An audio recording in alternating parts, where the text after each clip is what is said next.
सावकाश श्वास भरत वरती सावकाश जायचं आहे कमरेतून. आता कमरेचा त्रास आहे म्हणून आपण हे करतोय, पण जिथं त्रास व्हायला लागला तिथं थांबून जायचं आहे. पूर्ण वरती उचलायचं नाही. ज्यांना काही प्रॉब्लेम आहे त्यांनी पूर्ण वरती उचला. चेहरा आकाशाकडं, श्वास रोखून ठेवायचा आहे. जेवढा वेळ तुम्हाला रोखता येईल तेवढा. कमीत कमी 15 सेकंद तरी श्वास रोखता आला पाहिजे, तर त्याचा बेनिफिट फायदा आपल्या शरीरावर होतो. 15 सेकंद झालेलं आहे. सावकाश श्वास सोडत खाली. याला आपण भुजंगासन म्हणतो. आता सावकाश नॉर्मल ब्रिदिंगवर यायचं आहे, म्हणजे श्वास घ्यायचा आहे, सोडायचा आहे. पुन्हा श्वास भरत वरती.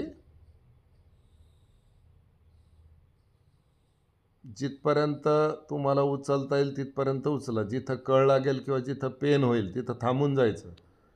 पेन जरी झाली तरी करायचं, पाठीची पेन झाली तरी करायचं, पण खूप त्रास होईल तिथपर्यंत थांबायचं. दुसऱ्या दिवशी आणखी थोडं वरती, तिसऱ्या दिवशी आणखी थोडं वरती.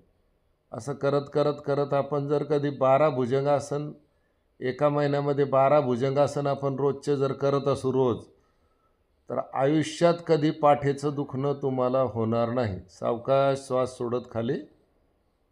वरती कमीत कमी 15 सेकंद तुम्हाला थांबता आलं पाहिजे. आता नॉर्मल ब्रिदिंगवर या. 1-2 श्वास घ्या, सोडा. पुन्हा सावकाश श्वास घेत वरती.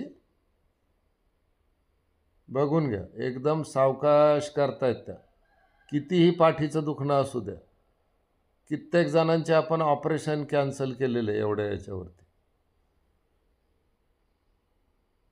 खूप जणांचे ऑपरेशन कॅन्सल झालेले, कमरेचे, पाठीचे दोन्ही. लोअर बॅक पेन पण, मणक्याचा त्रास पण कमी होऊन जातो.